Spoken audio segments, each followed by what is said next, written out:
berzina tapi mengatakan zina itu haram, itu dosanya lebih ringan daripada tidak berzina tapi mengatakan zina itu boleh.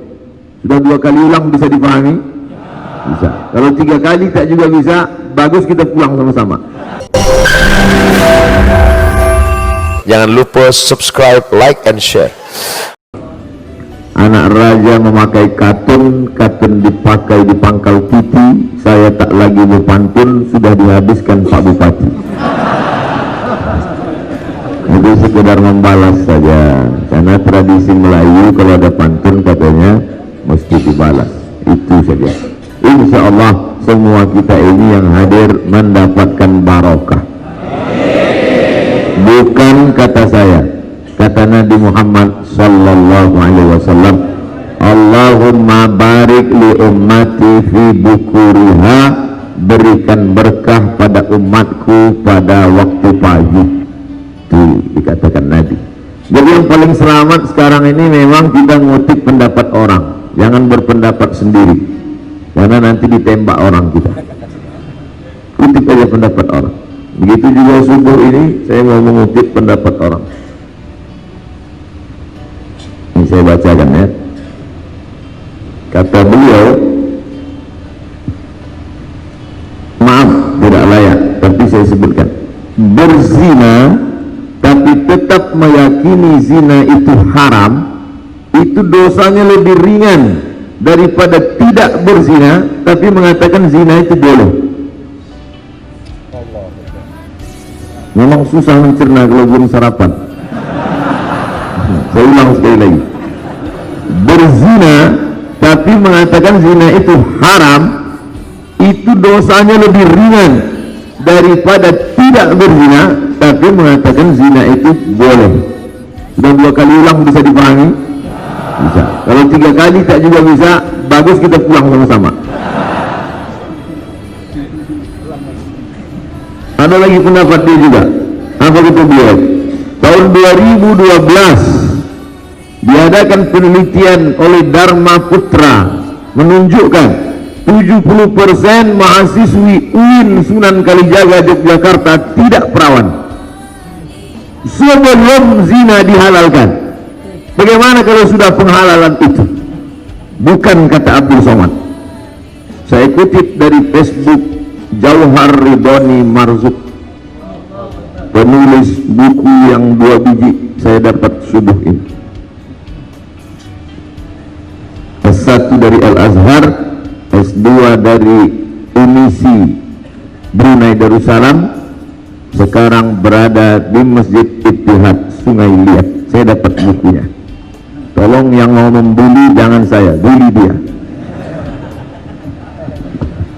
Begitulah saya diberi kesempatan bersilaturahim di Bangka Tengah dengan para alim ulama, alumni Al-Azhar, S1 Jayyid Jiddan, nilai paling bawah Rosid gagal, tak naik kelas. Agak tinggi sedikit makbul, selalu orang di Mesir menyebut makbul indallah karena tidak bisa S2, maka disebut kau nilainya apa? Makbul indallah. Cukup itu aja. Agak naik sedikit Jayyid, saya nilai saya Jayyid, baik, tapi penulis buku ini Jayyid Jiddan. Maka waktu saya baca agak sakit hati saya sedikit. Masya Allah. Ada pula bersama kita sebuah ini habaib, orang yang kita cinta, keturunan Rasulullah SAW dari alumni Al-Ahqaf, satu alma mater dengan Buya Yahya di Yaman. Darul Mustafa Tarim Hadramaut, Al-Habib Umar bin Hafiz, didikan dia, hadir bersama kita, ada di kampung halaman kita di Bangka Tengah. Lalu kemudian pula saya pernah ke Kalimantan, berjumpa dengan Tuan Guru Bahid. Kitab yang beliau kaji paling populer adalah Syarah Hikam Al-Ata'iyah karya Imam Ata'illah Ibnu Ata'illah As-Sakandari, hikmah-hikmah, tapi syarahan beliau luar biasa. Sampai saya dapat komentar dari Malaysia, Ustadz, Saya sudah lama mau jumpa dengan Tuan Guru Bahut, tapi Ustaz Somad sudah ketemu duluan di Barabai. Murid-murid beliau juga banyak, alumni, ratusan orang di Bangka Tengah ini. Artinya apa? Kalau ada orang Bangka Tengah masuk neraka, itu keterlaluan. Tuan-tuan gurunya banyak, dari alumni Timur Tengah sampai macam-macam tempat sumber ilmu ada di sini. Ada pula namanya program Sajadah Subuh Akbar. Saya tanya dari Pak Bupati, ini apakah ada hari-hari khusus, Pak? Tidak. Karena di tempat lain ada khusus hari Sabtu saja, hari Ahad saja. Ini tidak, unlimited edition, tanpa batas. Ini subuh yang keberapa, Pak? Tidak kami hitung, karena di tempat lain diumumkan ini subuh yang ke-1000. Ini tak dihitung. Pokoknya setiap subuh selalu ada prestasi beribadah kepada Allah. Tapi yang namanya ibadah ini kalau cuma sendirian kadang kita tidak semangat, tapi begitu ramai, Masya Allah, tabarakallah. Saya pun semangat subuh ini karena banyaknya jamaah ini. Mungkin masih belum lagi niat hati Abdul Somad ini tulus murni karena lillahi ta'ala. Tapi dalam Islam dikatakan, mengapa menyembelih hewan kurban dibawa istri, dibawa anak? Sayyidina Maulana Muhammad SAW menyembelih hewan kurban, ada Sayyidatuna Aisyah. Sayyidina Ali karramallahu wajhah menyembelih, ada Sayyidatuna Fatimah. Kenapa mesti ada anak? Ada hadir Sayyidina Al-Hasan, Sayyidina Al-Husain. Untuk apa? Untuk syiar, menunjukkan ramai. Itulah pentingnya ramai-ramai kita syiar. Supaya apa? Orang-orang yang lemah iman, yang lesu melihat ramai, bangkit semangatnya. Mudah-mudahan subuh ini bangkit semangat yang lesu selama ini. Takbir! Bangkit semangat. Itu mengusir hantu-hantu yang menggoda kita, yang mengantuk-ngantuk sedikit, mengatakan bangkit ya. Nanti kalau saya tengok udah ada agak-agak ngantuk, saya takbir lagi. Nah, Bapak Ibu yang dimuliakan Allah, ibu-ibu ada? Ada juga. Oh, ada tenda khusus ibu-ibu di luar. Cuman saya tak bisa menengok karena kaca ini, kami dalam kaca. Ibu-ibu di luar menengok kami di dalam ni macam ikan dalam akuarium. Hebat masjid kita, kaca keliling.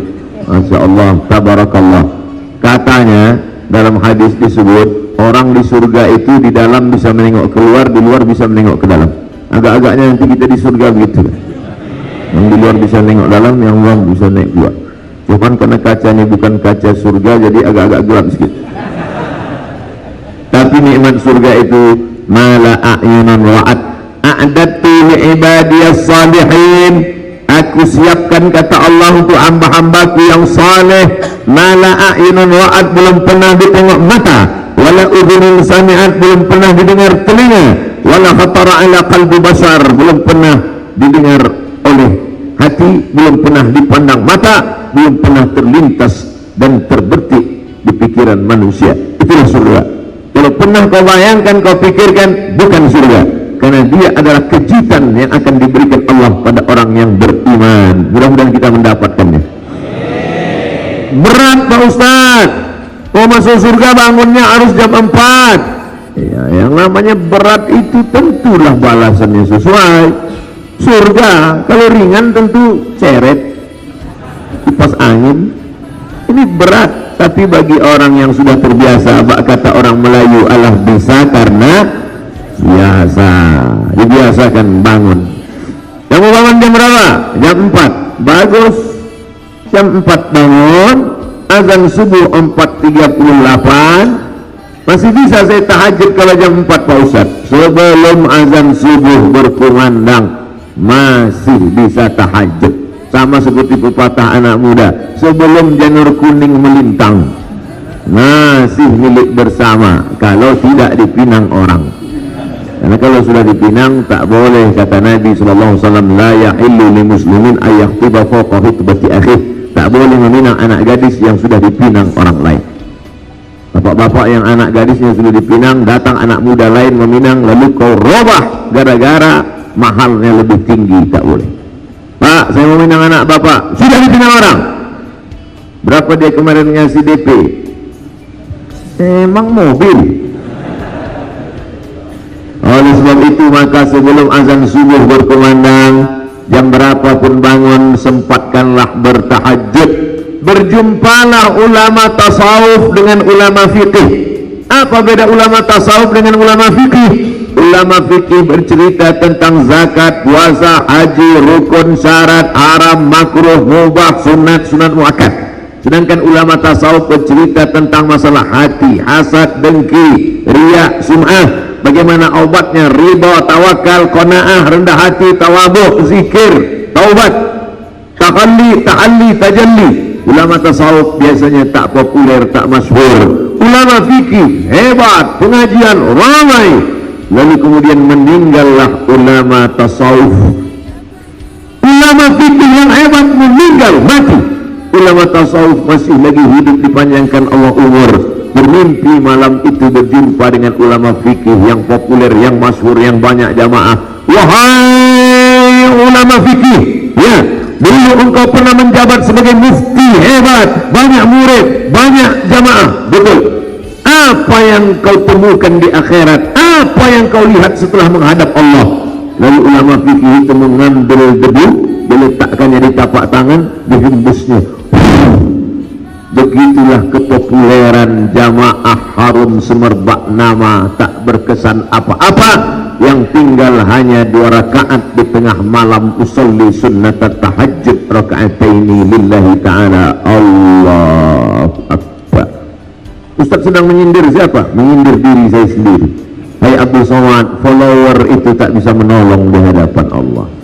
Hai Abdul Somad, viewer tak dapat membantu di hadapan Allah. Maka bangkit bangun di tengah malam, wa minal laili, dan dari sebagian malam, fatahajjad, tahajjud, lawan tidurmu, lawan kantukmu, bangun dan bangkit tengah malam. Beli jam waker, pulang dari sini singgah ke toko jam, beli. Pak, ada jam yang model apa? Yang kira-kira 10 menit tak bangun bisa menyipak. Bangun kita bangkit. Ini tujuannya tak lain tak bukan adalah untuk merebut keberkahan-keberkahan, karena malaikat sudah menurunkan berkah. Bagaimana cara mengambil berkah? Maka siapa yang paling awal bangunnya, dia yang paling banyak berkahnya. Abu Somad hanya pandai ngomong ceramah saja, mari bangun. Rupanya dia pun bangun jam 4. Sedangkan jamaah rupanya lebih awal lagi.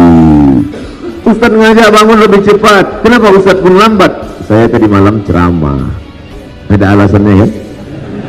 Ada 1000 dalil untuk beramal, tapi jangan lupa setan menyediakan 1001 dalil untuk tidak beramal.